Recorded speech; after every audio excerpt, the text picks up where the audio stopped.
তখনও বাংলাদেশ ভাগ হয়নি, পাকিস্তানের আন্ডারেই রয়েছে বাংলাদেশ। টাঙ্গাইলের নাগরপুর থানার এলাকার একটা ঘটনা। সে সময় পাকিস্তান বাহিনী মুক্তিযোদ্ধাদের ওপর প্রচণ্ড অত্যাচার করছে। তার সঙ্গে অত্যাচার বাড়িয়েছিল ডাকাত বাহিনী। গ্রামে গ্রামে ডাকাত পড়ত। এইরকম একটা ঘটনা বলছি আজ। মানিক চাটুর্যে পেশায় উনি ডাক্তার। ওনার ছেলেকে ঢাকায় ডাক্তারি পড়তে পাঠিয়েছে। বাড়িতে মানিক চাটুর্যে রয়েছে এবং তার পুত্রবধূ রয়েছে। ঝড় বাদলের রাত। গায়ে কদিন ধরেই ডাকাতের উৎপাত বেড়েছে। 3-4 দিন হলো বৃষ্টি পড়ছে, থামার নাম নেই। বৌমা, আমার বন্দুকটা আনো দেখি। বলা যায় না, এ তল্লাটে তো খুব ডাকাতের উৎপাত বেড়েছে। আমার বাড়িতে আবার ডাকাত না পড়ে। এমনিতেই আমি ডাক্তার মানুষ, সবার উপকার করে থাকি, কিন্তু ডাকাতরা কি সেটা বুঝবে? যদি ডাকাত পড়ে, বন্দুক ধরলে ভয়ে হয়তো ডাকাত নাও আসতে পারে, কিন্তু ডাকাতের তো মায়া দয়া নেই। বম পিস্তল নিয়ে ঢুকবে, তাদের সামনে কি আমি দাঁড়াতে পারবো?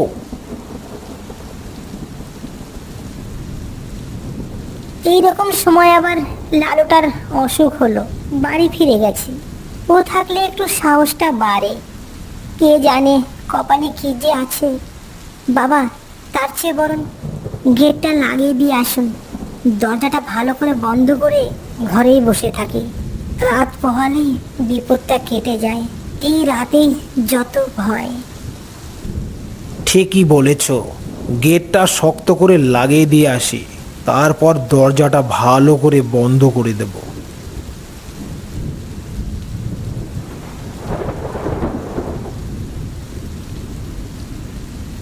সবে মাত্র সন্ধ্যা গড়িয়েছে। টিপটিপ করে বৃষ্টি পড়ছে, সঙ্গে রয়েছে ঝিঝি ডাক, মাঝে মাঝে ব্যাঙও ডাকছে। গোটা গ্রামটা নিস্তব্ধতায় ভরপুর। কেউ বাইরে নেই। সন্ধ্যা হলেই সকলে বাড়িতে ঢুকে যায়। ডাকাতের উৎপাত। কখন কার বাড়িতে যে ডাকাত পড়বে সেই ভয়েই সকলে সিটিয়ে রয়েছে। এদিকে মানিক চাটুর্যে বাইরের গেটটা ভালো করে লাগিয়ে দিল, যাতে অতি সহজেই কেউ বাড়িতে ঢুকতে না পারে। মানিক চাটুর্যের ভয়টা একটু বেড়েছে, কারণ এই তল্লাতে বেশ টাকা পয়সা বানিয়েছে মানিক চাটুর্যে। আর ডাকাতেরা বেছে বেছে পয়সাওয়ালা বাড়িতেই আক্রমণ করছে। ঘরের ভিতরে সিটিয়ে বসে রইল মানিক চাটুর্যে এবং তার পুত্রবধূ। কখন যে রাত শেষ হবে তারপর ভয় কমবে, কারণ রাতের বেলায় ডাকাতি হয়। নিস্তব্ধতায় বসেছিল মানিক চাটুর্যে। হঠাৎ বাইরে থেকে আওয়াজ আসলো, কাকা বাবু, ও কাকা বাবু, কাকা বাবু, ও কাকা বাবু।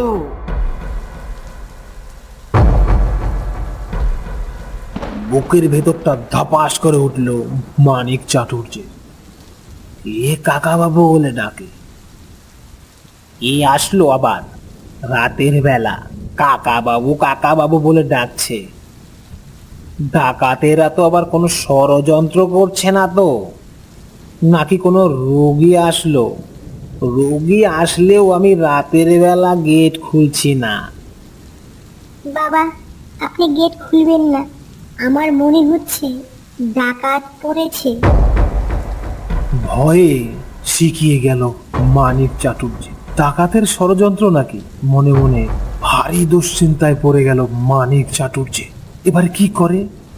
এদিকে বাইরে মেঘের গর্জনের সঙ্গে ওই একটাই ডাক, কাকা বাবু, ও কাকা বাবু, আমি লালু, লালু যে, গেটটা খোলো কাকা বাবু। এবার মানিক চাটুর্যে কিছুটা সাহস জোগান। লালু? লালু ডাকছে? কিন্তু লালুর তো অসুখ হয়েছিল, আসলো কি করে? ও তো বিছানায় শুয়ে রয়েছে গত 4 দিন ধরে। মরণ অসুখ ধরেছে ওকে। এইভাবে উঠে আসা তো তার সম্ভব না। তাহলে আসলো কি করে? তাও আবার ঝড় বৃষ্টির রাতে, এই ডাকাতের ভয়ের মাঝখানে। বৌমা, খুলবো নাকি? এ তো লালু ডাকছে গো। হ্যাঁ, লালুই তো ডাকছে মনে হয়। খুলবেন নাকি? আমার বন্দুকটা দাও দেখি। বন্দুকটা নিয়ে গেটটা খুলে দিয়ে আসি। লালু আসলে তো ভালোই হয়।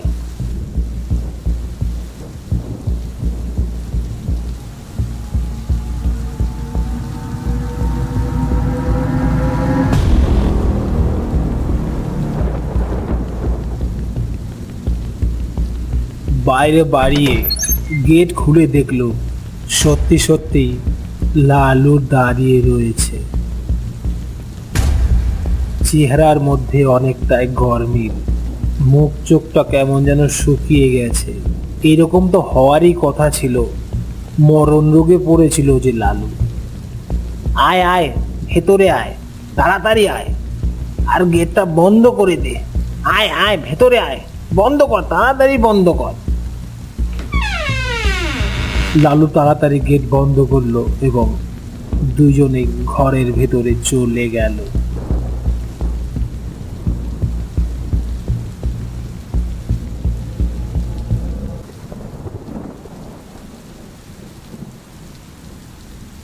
তা হ্যাঁ রে লালু, আজ বিকালেও খবর পেলাম তুই নাকি বিছানা ছেড়ে উঠতেই পারছিস না। হঠাৎ সন্ধ্যার পর আমার বাড়িতে উদয় হলি যে, বিষয় কি রে? আর বলো না কাকা বাবু, যে রোগে ধরেছিল ভেবেছিলাম আর বোধহয় বাঁচবো না, কিন্তু আজ বিকালের পর কেমন যেন মুক্তি পেয়ে গেলাম। তারপর ছুটে আসলাম তোমাদের বাড়ি। তোমরা আমাকে অনেক দেখেছো, ছোটবেলার থেকে এই বাড়িতেই মানুষ, কাজ করি তোমাদের বাড়িতে। আমার বাবাও এই বাড়িতে কাজ করত।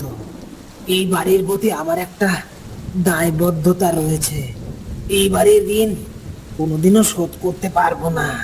এই বাড়ির থেকেই তো বড় হয়েছি, তাই ঋণ শোধ করার টান সবসময়ই থাকে। যখন এই গায়ে ডাকাত পড়ছে, তার মধ্যে আপনি বয়স্ক মানুষ, দিদি ভাই বাড়িতে একা, কি করে থাকি? যখনই শরীরটা একটু মুক্তি পেল, এখন ভালো লাগছে, তাই ছুটে চলে আসলাম এই বাড়িতে। তুই এলি, ভালোই হলো। এখন একটু সাহস পেলাম। দুজনে মিলে ডাকাতদের যদি একটু মোকাবেলা করা যায়। তুই না এলে তো ভয়েই মরে যাচ্ছিলাম রে। আর চিন্তা করতে হবে না কাকা বাবু, আপনি এবার নিশ্চিন্তে শুয়ে পড়ুন। দিদি ভাই, নিশ্চিন্তে শুয়ে পড়ো গিয়ে, আমি আছি না। ডাকাতের বাপের সাধ্যি নেই আর এই বাড়িতে আসে, আমি একাই 100। তা যা বলেছিস লালু, তোর গায়ে যা জোর আর তোর যা সাহস, 2-4 জন তোর সঙ্গে পারবে না।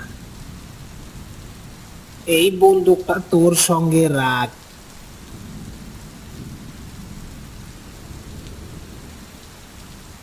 এই মুহূর্তে রাত প্রায় 12টা বেজে গেছে। গোটা পাড়া শুদ্ধ মানুষ ঘুমিয়ে গেছে, কেউ আর জেগে নেই। এদিকে আকাশে ঘন ঘন মেঘের গর্জন, বৃষ্টি কিন্তু ঝিরিঝিরি পড়ছে। নিস্তব্ধতা যেন গোটা গ্রামটাকে একটা রাক্ষস গ্রাস করে রেখেছে।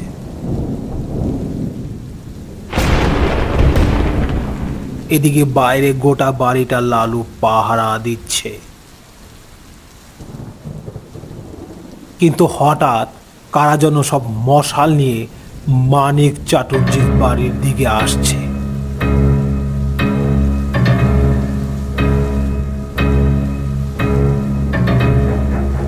দেখতে দেখতে গোনা কয়েক ডাকাত মানিক চাটুর্যের বাড়ির সামনে এসে উপস্থিত।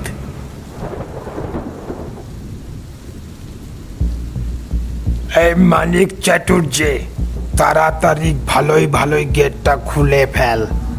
এই বেটা মানিক চাটুর্যে, গেট খুলে ফেল, তা না হলে বম মেরে কিন্তু তোর গেট উড়িয়ে দেব। আর বেটা মানিক চাটুর্যে, গেট খোল। এই বেটা মানিক চাটুর্যে, ডাক্তার তাড়াতাড়ি গেট খুলে দে, নইলে কিন্তু ভেঙে চুরমার করে দেব।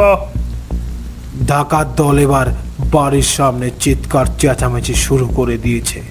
পাড়া শুদ্ধ মানুষ সকলে দরজায় খিল লাগিয়ে দিয়েছে। লালু বুঝতে পেরেছে ডাকাত পড়েছে। এদিক মানিক চাটুর্যে বাইরে বেরিয়ে আসলো। হ্যাঁ রে লালু, এখন আমি কি করব রে? ডাকাত পড়েছে তো।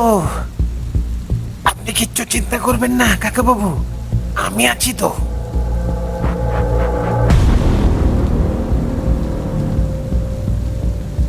কি রে বেটা মানিক চাটুর্যে, এখনো গেট খুললি না?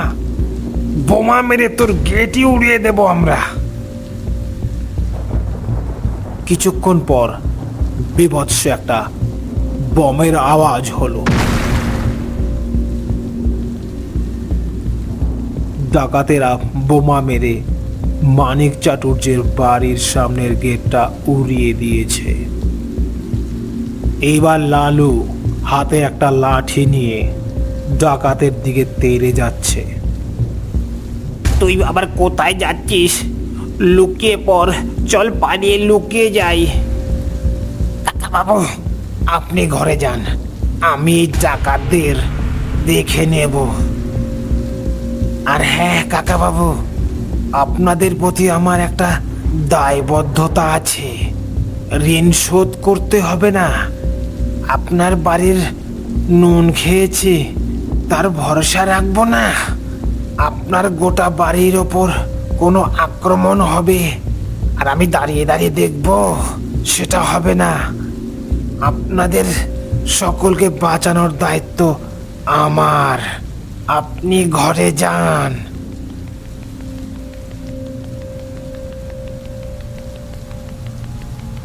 আয় বেটা ডাকাত, আয় শালার ডাকাতরা, আয় আয় এবার দেখি, আয়।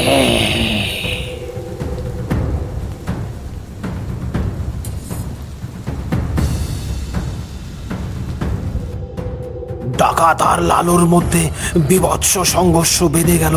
সে সংঘর্ষটা মনে হলো কোনো যেন পৈশাচিক সংঘর্ষ। ডাকাতের দল ছুটতে পালালো এদিক সেদিক, লালুও তাদের পেছন পেছন। আয় শালার ডাকাতেরা, আয় আয়, কোথায় পালাচ্ছিস?